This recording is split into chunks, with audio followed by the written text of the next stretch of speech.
Well, good evening and welcome to the bullpen. I'm Camille Nash and I'm delighted to have you tonight. So, listen, first of all, here in the bullpen, we talk everything media, ministry, money, and the marketplace. We might even throw a little music in at some point in time. Yet, if you've been on this journey with me for any length of time, you already know that I have this affinity for whales. And I would love to be able to tell you that it was birthed out of some tremendous story where you could hear the violins playing, but no, not so much. It was birthed out of my own experience of various traumas and abuse, yet and but God. So I have been in many rooms, whether that be boardrooms, courtrooms, and so many social media rooms I could count. And I've heard too many conversations. I would constantly hear men attempting to tell women how to live their lives and women attempting to tell men how to live theirs. So I thought, why not create a space where I could bring men in to talk about what they are doing or how they've overcome tumultuous experiences in their life and where they've been able to take those experiences, use them, and become a man that not only is winning, but a man who is whole, healthy, alive, living, not just surviving, but thriving. Which leads me to tonight's conversation.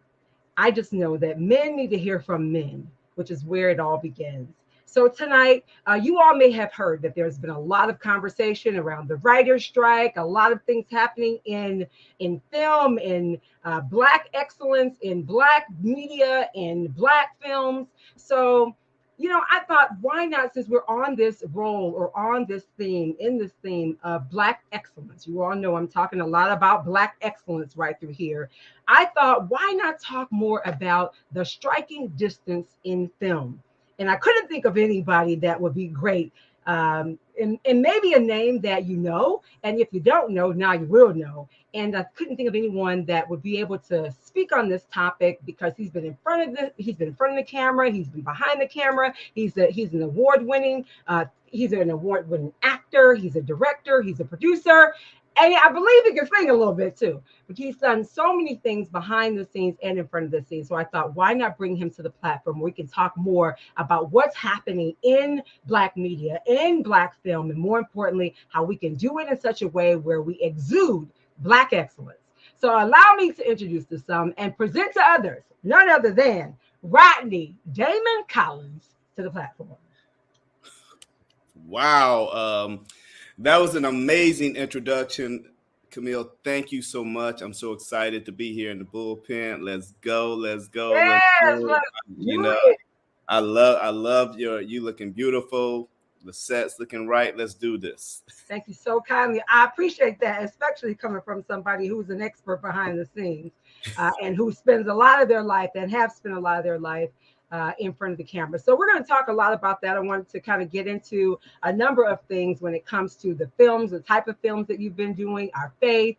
And I understand we even have a very close connection, and we're going to get into that in just a minute. So Rodney, tell us a little bit about who you are and what it is that you would like to share with us and what you believe that we're going to get out of this conversation tonight. Well, I like to start off by saying I'm a man of God. My heart, my life belongs to Jesus. That's how I live my life. I'm unashamed to tell people how I live and walk, even here in Hollywood. I'm very bold about who I am and unapologetically share who I am. I'm a husband, I'm a father. I've been a husband for 27 years to the same sister. We met in college. We college sweethearts. Yeah, that's my girl. She's been standing beside my side, walking through all this crazy with me. Walking through a real woman. She's my shero. She's my shero. I could say that. That. So I had to preface that because those people in my life, they are who help make me who I am today. Yeah, yeah. I'm also an author. I'm an actor. I'm a speaker. I have a podcast as well. So those are a few things about me, but most importantly is that I try to impact as many lives as I come in contact with for the better. That is phenomenal. I love the fact that you took a moment to pause for the cause and acknowledge our queen, acknowledge your queen, the one who has stood beside you through the ups and the downs, through all of the tumultuous times, because I'm sure you have certainly had them on this journey. I want to talk a little bit about, with everything that's going on in film, before we get more into what you have done and what you've been able to experience in the industry, when it comes to this strike, I know the strike has finally come to a halt. I'm sure you're excited about that, right? Um, Well, actors were still striking. well, correct me here. Yeah, The writers have come to an agreement of some sort, but yeah, but the actors are still striking. Let's yeah. talk a little bit about black excellence, and the striking distance in film. What is happening with the strike? Can you tell us a little bit about, so those folks that don't really understand what it all means? Tell us what it means. Oh, well, first of all, the industry has gone through some dynamic changes over the past, I say, decade or so, especially with AI. Streaming is definitely much, much stronger than what it was a decade ago. Hmm. Most of the contracts, especially the writers, the WGA and SAG-AFTRA, our Hmm. contracts are almost 20 years old. So Wow. they haven't been revisited in 20 years when it comes to compensation, Hmm. residuals, how we addressing the new changes when it comes to artificial intelligence, and Yeah. how it's going to, address, and how is it going to affect us in our careers. Hmm. Hmm. So these are some things that the production companies were not willing to address up front with us. So it brought us to the point where we had to go ahead and then, just announce that we're going to strike. The writers, thankfully, were able to come to an agreement that they were comfortable with. Yeah. It entailed them having a certain number of writers in the room. They wanted an agreement on that. They wanted an agreement on how artificial intelligence would be used when it comes to script writing. Because at Yeah. one point, the production companies were thinking, "Hey, let's just have this computer write a script, and then let two writers come in and work on it." Hmm. That's a no. Nobody wants to see that. Yeah. And basically, artificial intelligence takes what's already on the internet and just repackages it. It Hmm. doesn't make anything brand new or Hmm. fresh. So that's one of the issues with it. So I'm glad that the writers, and we stood with the writers throughout their whole time, because they started Yeah. striking in May. And Yeah. then the actors strike. uh, Well, our, well. issue is similar when it comes to artificial intelligence, Hmm. where it comes to, we don't want you to take our likeness and not compensate us for it. Exactly, exactly. So look, let's go back a little bit with the writers. A lot of people are because here in the bullpen we talk straight here. If you haven't Yes. figured that out yet, and we also talk a lot about media because I've been in media over 30 years myself. And really, when we look at AI and what's happening with it, I just because you brought it up, it's more like people really think that that's the way to go. It's a tool and of course a point of reference, but it cannot. I say, and I'll say it again, it cannot replace people. It can't No. replace us because the brain, even though you have this concept of this idea of AI artificial, it's artificial. That's the preface. That's the preceding word, but Yes. it's not the brain. So when we look at the fact that it cannot replace really what it would take to cultivate and create with the brain, Yeah. when you look at acting, I mean, nobody's really thinking about this part, Rodney. how Right. how would actors be able to, how would artificial intelligence be incorporated for the actors? Oh, boy. Like, I know Well, that's a loaded question because I got a concept, but I want to hear from you. Hear your thoughts. Well, their intentions were to take, say, you do a principal role. As for anybody who doesn't know, who's watching or listening, a principal actor, when you watch a TV show or films, are the actors you normally see talking in the front of, they're the main ones that the camera's focused on. Then you have background actors who they kind of fill the scene and make the scene look very believable as you have people walking through an area.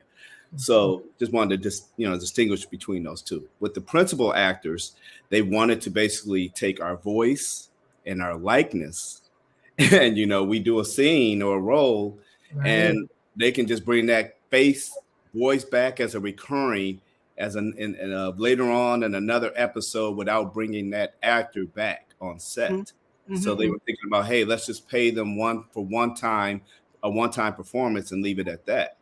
And nobody's going to do that, but they definitely can try to use AI to do that. But it's very robotic. It's very difficult. It looks like you're watching a video game. So it's like, and it's very artificial because That it's part. not real. It's not real. People can tell it's not a human being that they're watching. So, and then they wanted to take the background actors, Mhm, which mhm.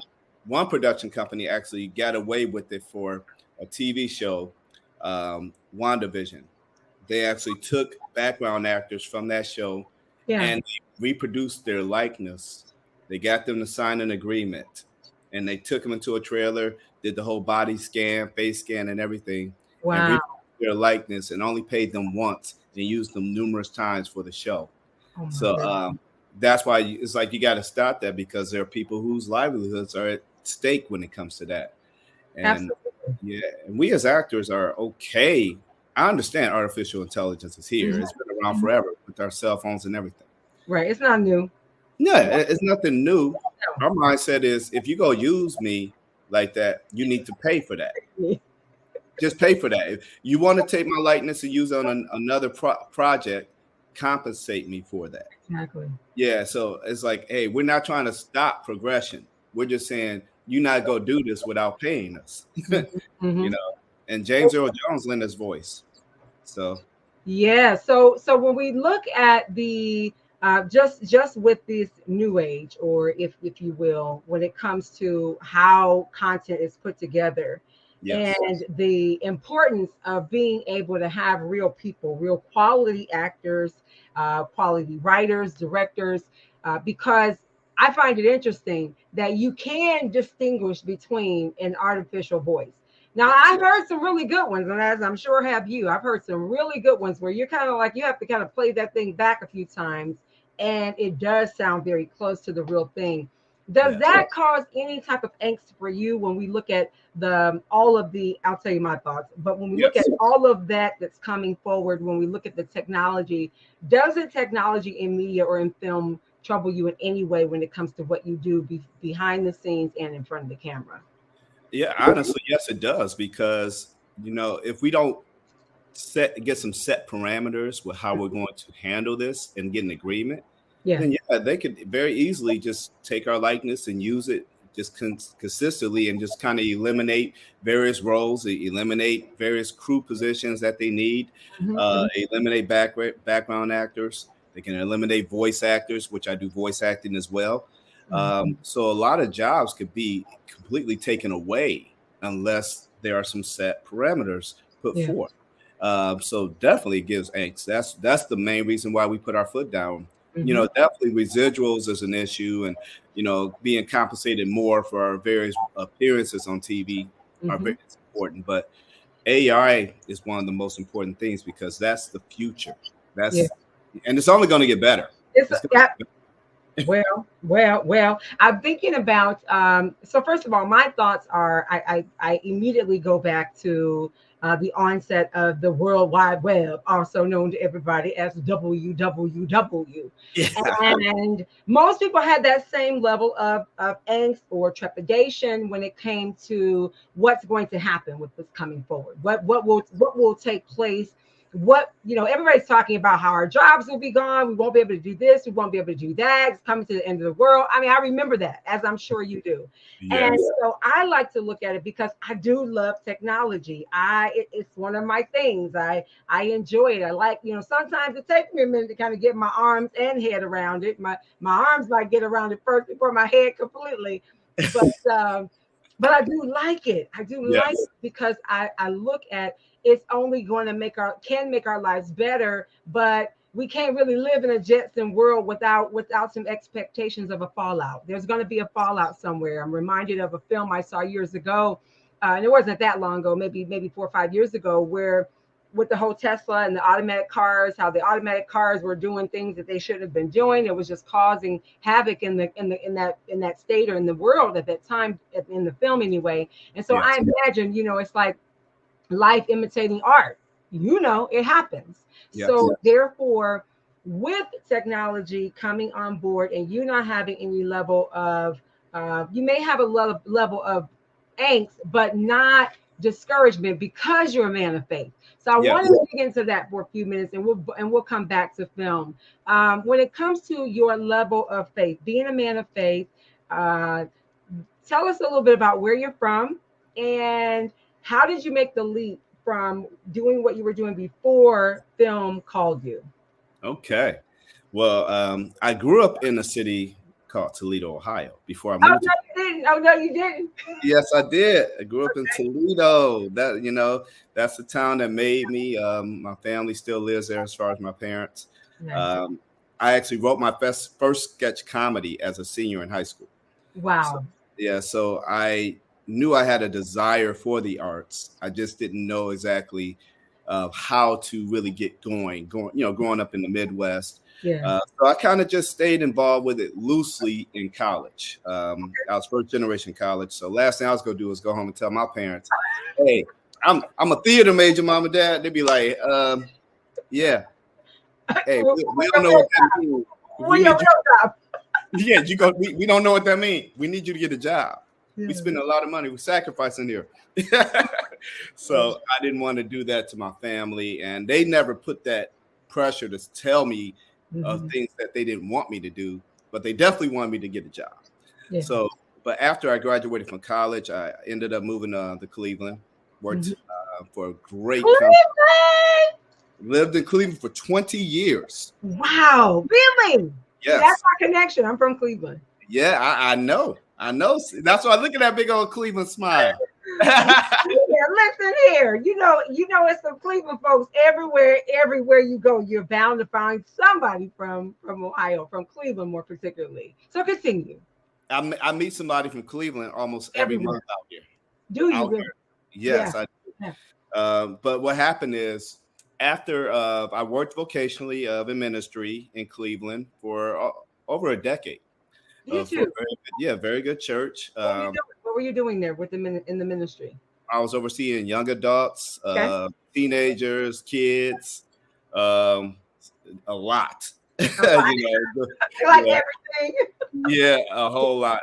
Enough. Put it like this: I liken my job to being a principal of a high school, Hmm. and then also a middle school and elementary all at one time. And then in addition to working with college age students and singles who are like after college when they start in late life. So Yeah. I worked Yeah. in all those areas. So I had an age range of pretty much 0 through almost 30. Wow. So That's a big yeah, that's a big range. Okay. yeah, and it required a whole lot of leaning on the Lord. But that's a whole nother story. But Right. You better yeah, yeah, go in yes, the it way. did. Yes, Okay. it did. Then My. after that, I got recruited by an organization to plant a church in Cleveland. That church plant actually failed. I'll touch on that a little bit. Oh wow. Okay. It's okay. It's okay. But yeah, God divine uses order. everything. Divine order. He used it all. And you Yeah. know what, Camille, I was going to plant that church and in 3 or 4 years have another pastor take over and move to California anyway. So that was your intention all along. Okay. Yeah. Yeah, I was like, okay, Lord, I'm ready to move to LA. I don't know how I'm gonna do it. Yeah. Yeah. My son and daughter had gotten through school and they were starting college. So, Mm. I did my job, Yeah. as far as being a provider, and my wife was good with it. Then all of a sudden, Mm. I ran into somebody who attended the church that we planted in Cleveland. I hadn't seen him in a year and a half. Okay. And he was like, I'm getting married. I've been trying to find you for almost 6 months. I wanted to let you know to see if you would be willing to, to do my wedding. Okay. So Okay. I was like, okay. I said, but I'm gonna have to take you through some premarital counseling, me and my wife. I was like, because I ain't standing behind anything that I haven't had a chance to, vet. You Breathe know, on. Yeah. yeah, I'm Mhm. not just gonna stand up there, So we did, the premarital counseling for about 6 months.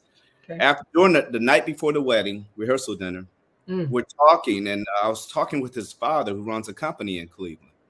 And he asked me, what else do I have going on and stuff like that. And so I was just telling him, the various things I was working in nonprofit Right. and then just trying to navigate, how I can move out west. And Okay. his ears perked. He was like, really? He was Okay. like, what do you intend to do out west? I said, well, there's a few things. And, I just met this man, so I wasn't going to let him in on everything I want to do out west. Exactly. But, he was just really intrigued. So we talked for quite a while. Mm-hmm. About 3 weeks later, after the wedding, he calls me. He's like, hey, Rodney, can you drop by my office? I was like, his office in Woodmere Village. And I was like, Okay. I know exactly where that is. Okay. yeah. For those of you guys who may not know, Woodmere is a nice area near Pepper Pike. Nice. It's a nice part of Cleveland, very nice upscale area. You know, got some nice homes in the area. I know the mayor there now. And yeah, so you know, yeah, I like it. Mm-hmm. If I was to move back to Cleveland, that's where I would live. There you go. Okay. You know, guy, I like warm weather and some other stuff, so I ain't gonna talk about that part. Exactly. But after that, I went to his office, and he was like, Rodney, he busted in the office. His conference room was like, I got good news for you. I was like, what? So I don't even know you. He's like, I got a job offer for you. My God. I'm like, all right, what are you talking about?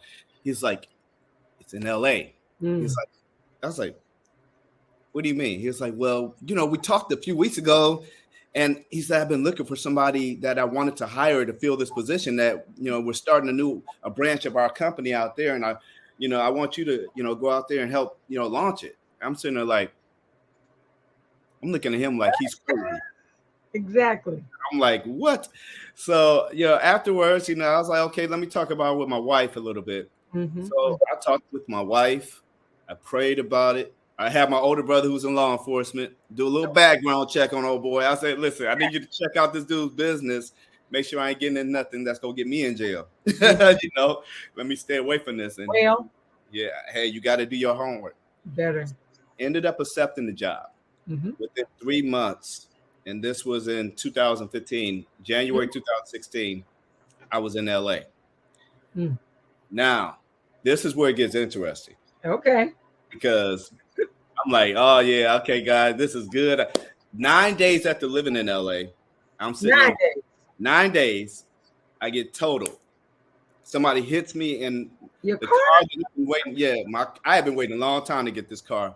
And it's like, I love this car. For my brothers out there, y'all know what I'm talking about. My heart was hurting when my car got totaled. I was sitting there on the freeway, on the 10 freeway, and people in LA know the 10 freeway is yeah. I live in Arizona. I know the 10. Yes. I know how to get to LA. Oh, it's a headache. It's a headache. And somebody hit me and totaled my car while I'm waiting to get picked up by the Uber.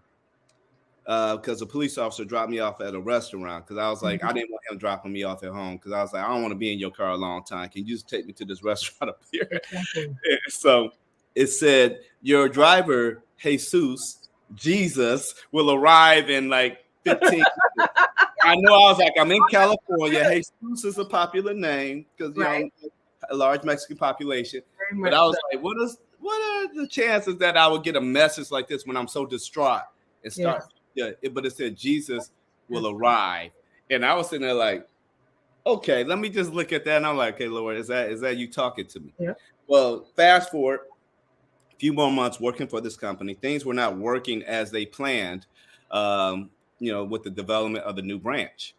So they came to me and said, this after 6 months, Rodney, we're going to have to adjust your position and give you a different position, lower pay, better incentives. Is that something you would be interested in? I was like, no. I was like, you move me across country to one of the most expensive places in the world to live. Yeah. If you want to take income from me? We're not doing that. So they was like, well, ultimately, we're going to have to lay you off if you don't take this offer. I was like, well, you do what you need to do. Right. Because I was like, I'm not going to continue to, deal with this. I was already fed up with corporate America anyway. So I told him, he was like, so what are you going to do then? I was like, I'm getting ready to bet on me the rest of my life. Well, okay. That's a tweet. I'm getting ready to bet on me for the rest of my life. My goodness. I love it. I was just like, and he looked at me like, you sure you want to do that? And I looked at him. I was like, thank you very much for the opportunity. Yeah. You have a good day. And I just walked out of his office. Granted, another side of me, I was holding back because I wanted to reach across the desk. I was like, wait a minute. Hold on, you got to pump the brakes. Okay. I was like, man, you messing with my money. But it was a very calming spirit in me, which is the Holy Spirit to everybody. It was like, I got you. It's not going to be easy, but I got you. So I actually took unemployment. First time I ever did it. I didn't even know how to get unemployment. That hey, thank God I didn't know how to get it. Exactly. I was like, well, how do you do? What do you do? What do you do? Mm-hmm. I got it for 4 months, and during that 4 months, a very close friend of mine, David Williams, I mentioned his name because he walked with me closer than anybody I could think of, and Mm. we've been friends for 20 years. He lives in Orlando. We still talk once a week and pray for each other. Okay. And we prayed about it. I talked to my wife, and my wife was like, "Babe, you're a good actor. I Mm-hmm. believe in you. You're in Hollywood. Let's do it." Isn't that powerful though? How God will always give you somebody. He'll always put somebody in your path. Yes. I know you said David's name, so that's pretty important. Yes. So and we'll get back to your wife, so don't lose your thought. What is it that he did for you during that time? When you say he walked very closely with you, I know what it's like to move 2,000 miles away from home and not Yes. know anybody. And when I say God will add, that God will plant, that God will place, that God will deposit and put Yes. people in your path, and he'll do it unlike anything you could have ever imagined. When I say blow your mind, but provide you with the people and provide you with the people that you need exactly at the time. So what was that connection like with David? How did he support you through that transition? One, he would call me at least once a week. He wouldn't even, sometimes I didn't want to answer. He would keep calling until I picked up. And So good. then if I didn't answer, he would pray over the voicemail. Wow. So he was just, he was present. And to have another brother just grab me, and it was like, it was spiritual. He like grabbed me and lifted me up. He was like, "No," you ain't gonna quit. I know it's hard out there because it ain't like Ohio. The cost of living is crazy, everything. Like, but he's like, "I believe you're gonna see God's hand move like you've never." Wow. I love So it. he stood there, and he was just a friend. Like, man, it's like constantly checking in on me. Constantly check. He's like, "You need anything? You need?" And I'm the type of person where I don't borrow from people. So I was like, "No, I'm good." Right. Yeah, he'd be like, "Hey man," and next he just boom, cash out. I'd be like, "I didn't need it." Like, "No, here, man. I know you're going through a reinvention of who you are now, and this is when you need people the most. You need real brothers, real friends right now." So good. So I will never forget him. And as God blesses me, there's some ways that I want to show him gratefulness for what he's done, for how he's still beside me. And there's a couple other brothers like that who've been there from this whole journey. My wife, she's going to be blessed tremendously. She already is. But she stood beside me, and she believed in me. To hear my wife speak those words to me, "Let's do this. Let's do it. And I believe in you." Man, that you want to put a cape on a man, make him a superhero. Go slow right through here for the brothers and for Yeah. the women that are listening that love these brothers. Go slow for them. How valuable that is. Of what That did. Oh my goodness, that was like giving me a superpower. Anybody play Mario Brothers video game back in the day, and you eat that little power pellet and you start running? Yeah, that I'm telling you, it was like that type of fuel to have the woman that I've been walking with all these years to not look at me and say, "I don't know, I don't know, babe," but to look at me right in the eyes and hug me and be like, "No, let's do this. I believe in you." And from that point, I had one credit when I first moved out here as a film actor. I have over 45 now, won 5 awards, have my own production company. I've encountered many celebrities who actually I can call friend. We have each other's phone numbers. We talk to each other. They have lifted me up, and they tell me I'm on the same path that they are. Yeah. It just blessed me to see that what God has done. And honestly, Camille, when I look back on everything, I can't tell people every single step. Yeah. I know that my faith steps was like, I just need to show up today. Come on, right there. Come on. When I first started acting out here, didn't know anybody, and you know how that feels. So only way to get to know people was to humble myself and do some background work. You gotta get out there. And every set I would go to, I stop and I pray. And I thank God for, my roles. I was thanking him in advance. I was like, God, I thank you for my principal roles. I thank you for the production company. I thank you, Father God, for the impact that you're going to use me to make in this place for you. So one day I was standing because I was working on Scandal back in the day. So I was standing by a trailer because I always stand by a trailer. You Because said scandal? Did you say scandal? Scandal. Yes, I did. Scandal. Okay. Yeah, that's what I thought. And I was praying. And after I finished praying, I started walking towards set. Okay. Joe Morton comes out, who played Daddy Pope on Scandal. Yep. And he comes right out. I know he heard me. And it was his trailer. I didn't know it was his trailer. He comes right out, walks up. How you doing? I'm Joe. I think you're going to be fine, son. And he just walks away. I'm sitting there like, did he just pray? Yeah. Listen to me praying. And I was like, and that day I ended up standing next to Kerry Washington for 12 hours because the person that brought me in for was to be like featured, I guess, next to Kerry Washington, which to me, my first few days ever doing any type of background work, because I needed to just learn and meet people out here. To have her speak life into me. Kerry Washington is one of the nicest people I've met in Hollywood. She's personable, she's loving, she loves what she does. Yeah. Everybody on set, she makes them feel welcome. And even when she raps for the day, when she's done, she grabs a mic, thanks everybody for being there. And then she gives a special shout out to the people who are doing background, because she's like, I started there. You matter. And I'm an example of how far you can go if you stick with this. Yeah. So, and you know, she just speaks life, and she's walking out taking selfies with people. Right. That was a blessing. But then you're getting that model behavior right in front of you, so you can see what to do. You know, grab hold of that. Obviously, being you, but also where you can take that and continue to be that same light and make those same deposits into other people. But continue. Go ahead on. I'm listening. We're listening. Yeah, you know, I'm trying to do the cliff notes because it's a lot here. So let's just talk about that moment.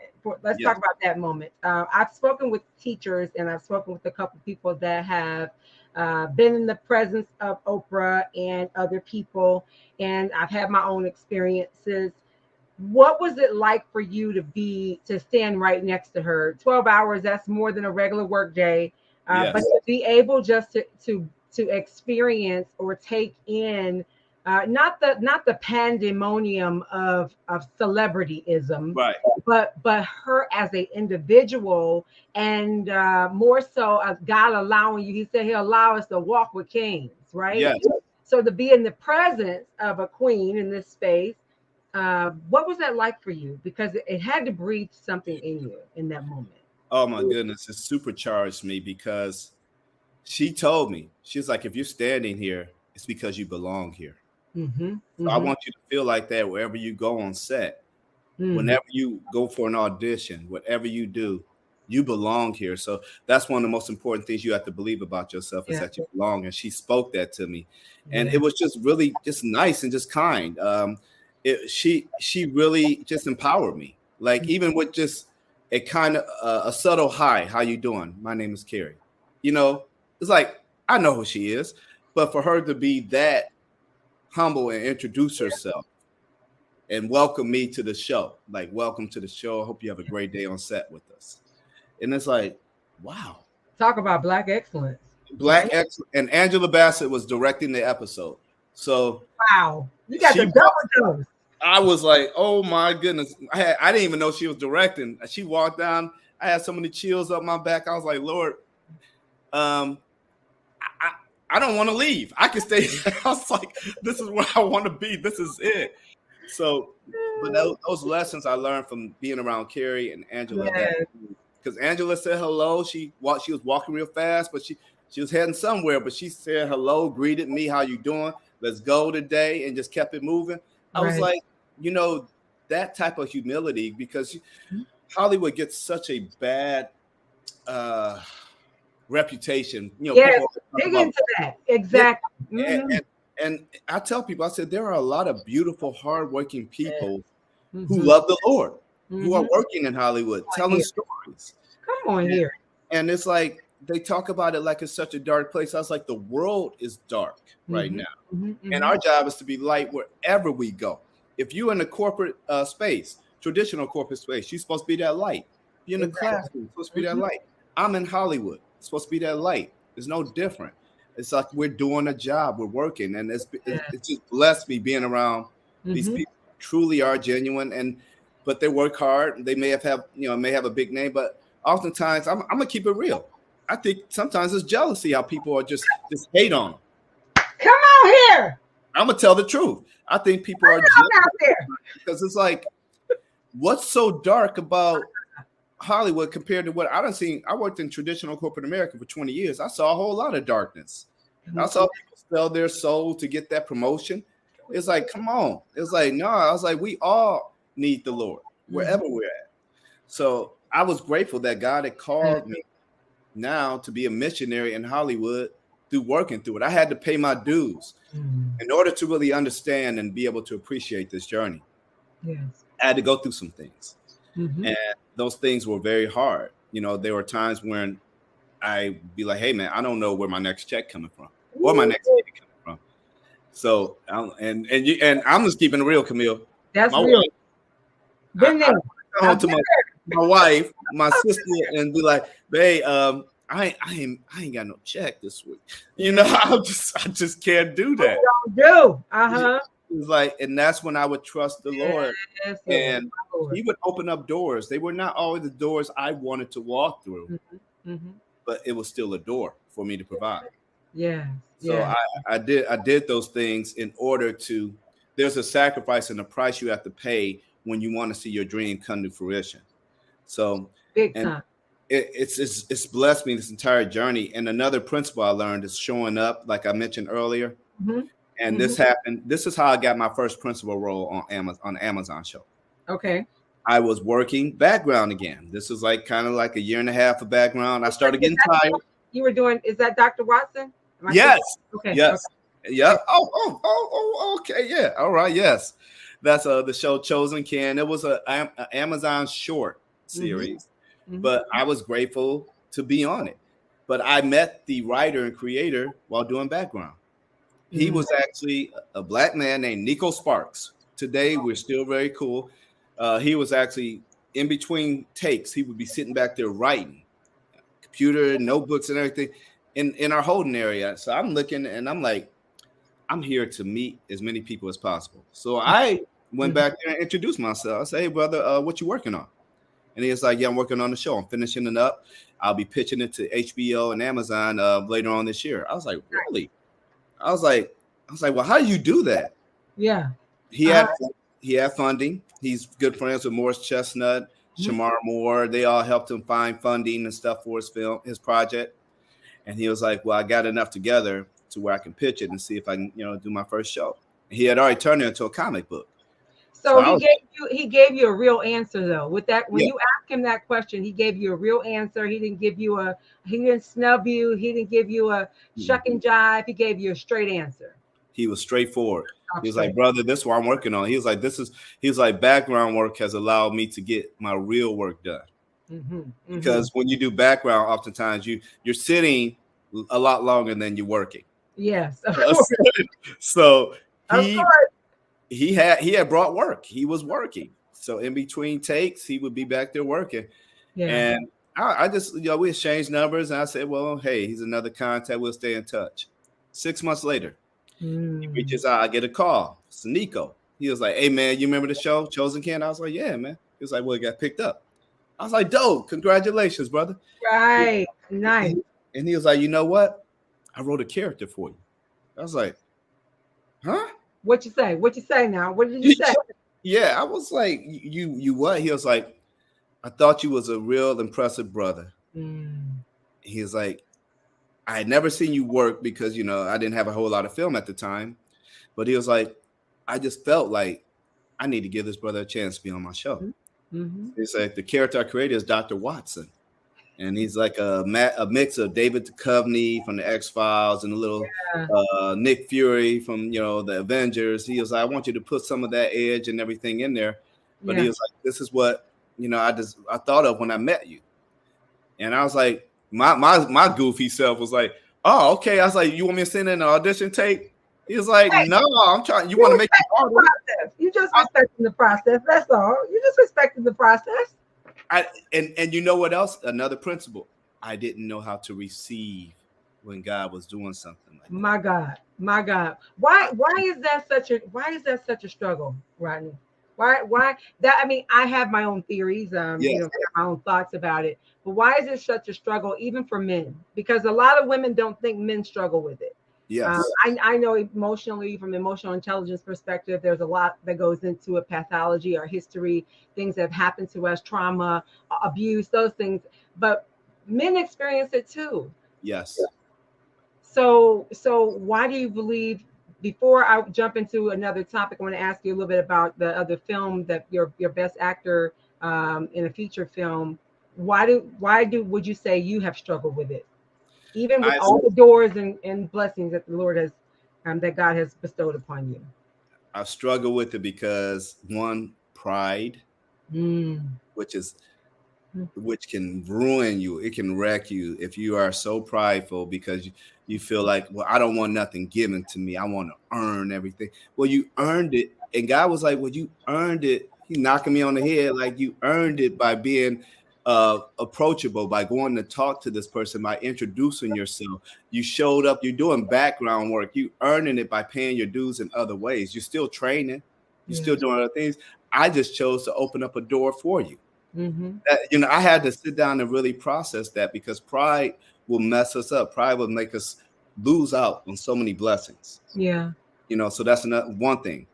Another thing is it's just the fact that as a man, we always talk and we no, you got to work hard for whatever you get. Mm. There's nothing's given to you. You got Right. as LeBron says, nothing's given, everything's earned. It coming from Akron, and I'm like, something's got to be given in Come order for on you here. to do Some things God's going to give us. yeah. I was like, LeBron, God gave you My six goodness. foot nine and 260 pounds and jump out the gym. He gave that to you. Come You on. didn't Come earn on. that Come height. on. Come on. Yeah, because everything we won't, I mean, we're not going to earn everything because we haven't received the things that we do deserve. Right. God has kept us from things we do deserve. My goodness. That's so Yes. good.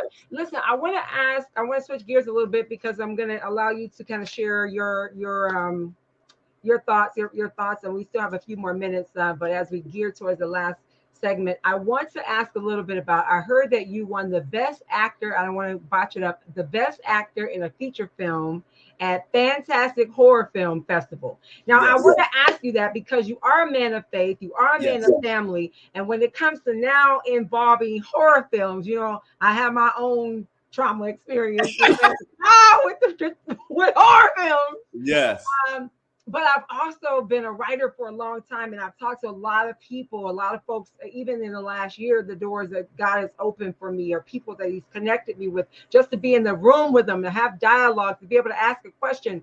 I've learned there's a lot of finances that are available in horror. So I A want to lot. ask you, how did you find yourself in a horror film? Then you Yes. go on to win the Best Actor award. And how does it, if in any way, conflate or interrupt or interfere with your faith, if at all? I love it because one, let me share with you, the horror genre is the most popular genre of film. I know they keep telling me that. I don't know, Rodney. We're gonna have to talk. I just don't know. Yeah. That's why you see horror films come out year round now. If you Yeah. notice, it's not just Halloween. Mm-hmm. Now, the thing about horror is that I'm very selective about what type of roles I take. Okay. For one, I look at the character.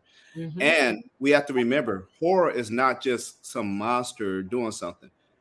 Horror can be a killer, a human that's a killer. That's a horror movie right there. Horror can also be racism. You mean like in real? Oh, right, like in real life. Okay, okay. Yeah. I'm Yeah. tracking. Yeah. Okay. To me, more horror to me is when stuff that actually is happening in real life. When we Right. got, you know, people being like their lives being taken unjustly. My God. So That's good. horror. I was Mhm. like, how can we not look at that? And Mhm. I look at Jordan Peele, and what he did with the movie Get Yeah. Out. Right. Get Mm-hmm. Out is a horror movie, but did you see any monsters in it? No. Come on, come on. It What you definitely saw was. in it was the ugliness of racism and how it twists and destroys lives. And that's the storytelling he used with, with that movie Get Out. For Mm-hmm. people who haven't seen Get Out, I highly recommend you go see that, because it's not like, Freddy Krueger doing something. And to me, Freddy Krueger don't scare me. Freddy Krueger don't exist. The devil exists, and the greatest thing that the devil has done has made man think he doesn't exist. Right. So what we do is I look at reality shows where you get women fighting and doing Come all on. kinds of foolishness. That's some horror to me, because that's destructive to society. That's destroying our moral fabric. Yeah. We don't look at it like that, but that's so subtle. We'll sit there and watch a regular TV show with the craziest stuff happening, like family, all type of drama in there, and we won't call that horror. My But God. we'll look at a monster movie and we be like, "Oh no, I don't want that monster. That monster is not doing nothing." The devil is not going to come to us like a monster. Mm-hmm. The devil's going to come to us smooth, True. slick, going to get appeal to our senses, everything. Yeah. So the monsters don't scare me, because I was like, that ain't the enemy. The enemy ain't coming to me like that. Right. The enemy's going to come to me by things that I like. Mm-hmm. Going to disarm me to get Yeah, me. Lord. Now, don't get me wrong. I do, definitely know that demons and stuff exist, but Mhm. they can't possess me, because I'm a child of God. I know Mhm. who I am. Yeah. Come on. Come Yeah, on. so I walk with authority. And if Mhm. anything, when I've been on sets like the film I just did, Central Authority, a couple years ago, I basically played a pastor who was very corrupt. And what Yeah. I did is I took every corrupt bishop, money grubbing bishop, whatever that I've seen in my life, Yeah. and Yeah. put it to that character. And they allowed me to improv that character. I love it. Oh my goodness. Is And that film still available? yeah, That's it's on Tubi now. It's okay. a lower budget film, so it's not like, you ain't gonna see like the It's top not notch. like you an All American. No, It's not like that. Okay. Right. Mm-hmm. but it is a great movie. It's like the Rocky Horror Picture Show, which Mm, was a very popular movie back in the late '80s. It was like one of those cult films that that's still popular to this day. mm-hmm. So when I look at the horror genre, I look at it to what type of character am I going to play? Mm-hmm. Mm-hmm. What redeeming qualities could it be in the character? And how is the character going to combat and beat the evil that they're going to face? So I look at that. I measure those when I read the script. And if I'm okay with that after I talk to the Lord, I'm like, I'm good. So, because people be like, oh man, how can you work in that genre? I was like, man, how can you work with a company that's stealing money from people all the Well. My goodness. time? That's the question. Yeah. So what I want you to do is, if you would speak to our audience and share with the audience how they can take even those experiences that may have been horrific in their life. Yes. I don't subscribe to Halloween in no shape or form, people. I Y'all understand. heard it. I don't. Yeah. And but at the same time, I love what you're saying about the horror films, and of course, we're gonna talk offline about some of the behind the scenes stuff. But Yeah. I really want you just to express or share how to conflate the horrific experiences in your life or Yeah. that one might face and how they can actually use it as fuel to turn it around. Okay. So when I look at the horrific experiences I've had in my life, I had to realize one that I struggled with being grateful at one point in my life, and I couldn't be present. Me not being grateful led to me pursuing things that God didn't have for me to do, which ultimately led to me dealing with the depression in my life. And that depression snuck up on me so quickly, I didn't even know what I was dealing with, to the point where it nearly took my own life. So I'm just telling you right there that as a result of me not being grateful and learning to be present to where God currently has me and trusting the process that God has taken me through and seeing the blessings that are currently in my life, it allowed me to get very dark and heavy. And that's something that I encourage people to do now, is to not allow yourself to get caught up with tomorrow. Jesus is very clear about being present in the day we have here. Why worry about tomorrow when today has enough cares and on its own? I focus on today. I don't live in the past. One of the worst things we can do is try to live in the past and try to correct things that have been done in the past. The past is it's just that, it's over with. There's nothing you can do to change what happened, but you can change today, which is going to make tomorrow even better. But the focus is be present. Be present in every moment of life. Every moment of life is a gift. Realize that whatever you're going through, whatever is happening in your life, if you can just take for a moment and say, you know what, I still have right now. I'm telling you, your life will come out so much more sweeter. Every single day will be sweeter. You'll be looking forward to every single day in your life. And that's how I look at it. To me, every day is Friday.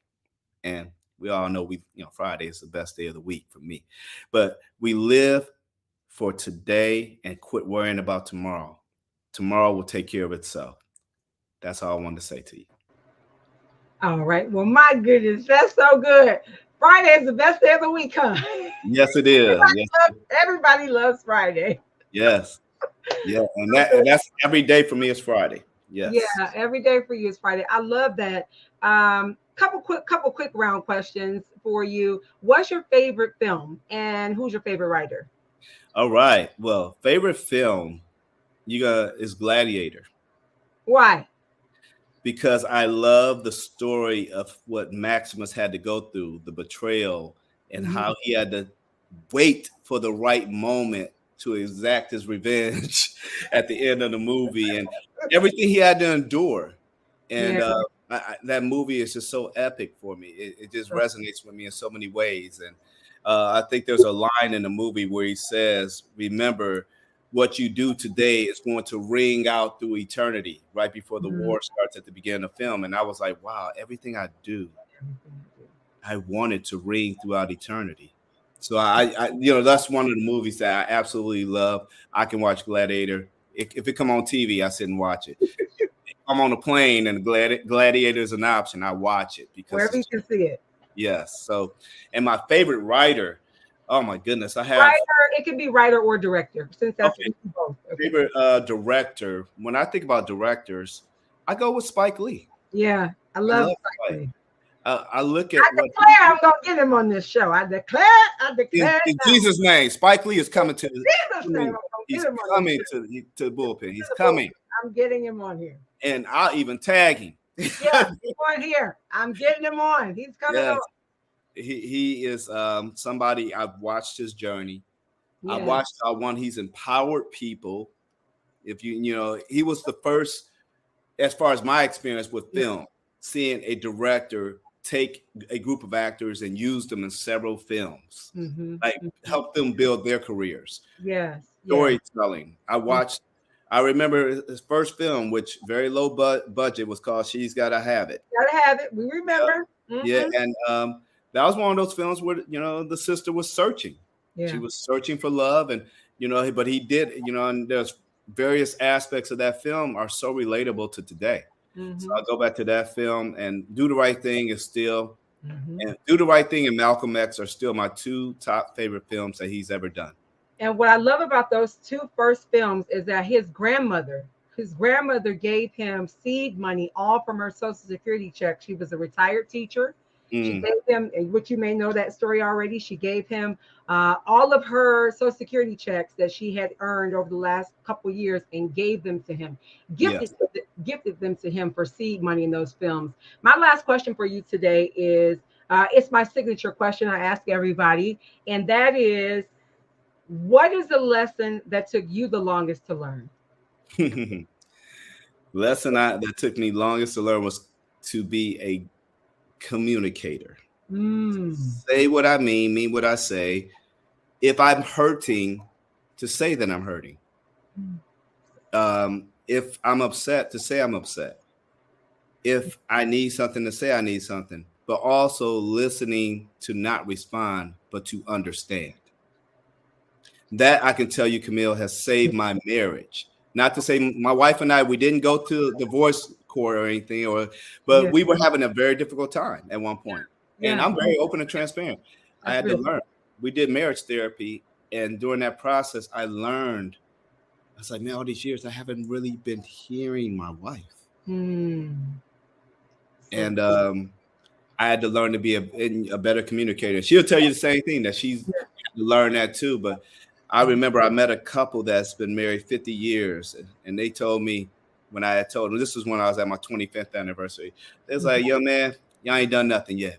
And I was Right. like, what? He was like, yeah, I'm still getting to know her. Oh wow. And Nice. so I tell everybody, I learned to be a better communicator and learning to listen, to not respond, but to understand. So I absolutely love that. Rodney, let me just tell you that this has definitely been a divine connection, and I have truly enjoyed every single moment of your authenticity, of your directness, just talking straight, and also standing firm on your faith, what you believe. And I got to tell you, you caused me maybe think a little bit differently when it comes to horror. yeah. Um, and just the horror that we all experience in our lives sometime. But I do thank you, and I do thank you. What's coming up next for you? What should we be looking for, following you on, or staying connected to you and glued to you? Okay. Okay, well, definitely Instagram is Rodney Damon Collins. Yep. My website is rodneydamencollins.com. Mhm. Those two places, especially where I normally make announcements and things Mhm. such as that, anywhere on the internet is Rodney Damon Collins. So any social media handles like TikTok, Yep. uh, Twitter, well, X, whatever it's called now, So, YouTube. we have that your handle and those details. I mean, like, is there any special projects, anything you're working on right now that we should be looking for? Um, yeah, there's a show called Family Therapy that I have written with some friends, and we Nice. actually have a couple pitch meetings coming with a couple networks. Okay. During the strike, we took ownership. We actually shot 2 episodes ourselves so we can have something to show to the networks. Yep. And thank the Lord, we actually got it, where they want to actually look a little bit more and possibly pick it up. But it's a nice family show. It's called I love Family Therapy, though. And my son, my biological son, actually will play my son on the show. Oh, nice. That is phenomenal. You get that from us. Okay. Well, And we we've acted definitely. together. Yeah, we've acted together in 2 plays in Hollywood. Okay, So so kind of like Will Smith and his son. Well, hey, I it's also okay.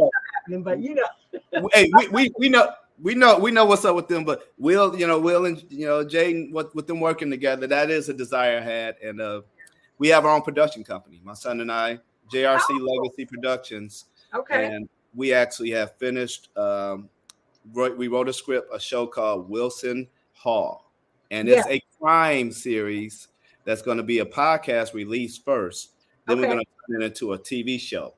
But we've already cast it, and we recorded a couple of the actors. One of the main actors is Patrice Fisher, very Okay. good friend of mine. Very good friend of mine. She's been on Saints and Sinners, a bunch Hmm. of TV shows as a lead.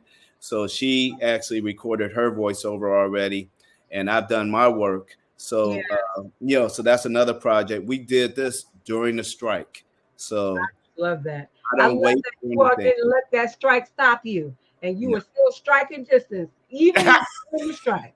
You were still doing it and operating with black excellence. I'm telling That's you. right. Well, again, it's been my pleasure, my indeed pleasure and privilege. And this is the first time, but it will definitely not be the last time. It has been an honor to have you in the bullpen. And we do look forward to seeing you around again. And we send you nothing but blessings and lots of praise and gratitude for all the things that you're doing and that will come up next for you. So we will see you the next time. Thank you so much. Thank you for having me. Everybody be blessed. And I'll just say goodbye and God bless in the words of old boy, what's his name? Run's brother, whatever. Good night. God bless. God bless you. Good night. All right. Well, wasn't that incredible? What's it like? My goodness, you all heard it. Black excellence. We've been on this whole move of black excellence over the last several episodes. I hope you've enjoyed tonight. And I'm going to give you my quick well theory and really real quick one tonight. And just I heard Rodney said a lot about gratitude, and I'm a huge proponent of gratitude. We can't do anything in life without it. You can have the most enormous dream, but if you're not grateful, the first thing comes to my mind is to despise not the day of small beginnings, because if you would just be, you can be entrusted for the with the greater things if you are first found faithful and trusted in the small. So honor the steps. Honor the steps as God have you on these steps, whatever steps they are. Honor them. Give gratitude for them, and watch God blow your mind. And remember, also, I want to remind you, be sure to go over to the Facebook group. We have a brand new Facebook group called the Bullpen Show with me, Camille, the redhead. You'll see me. That way you can stay connected to all of our guests, those that have already been on the show and those that are forthcoming. And if you've got comments, comment, like, and subscribe. Why don't you share with us any ideas that you're thinking that we should talk about or guests I should have on? But it has been my delight, my privilege to have you in the bullpen, and I'll see you on the very next episode. Good night.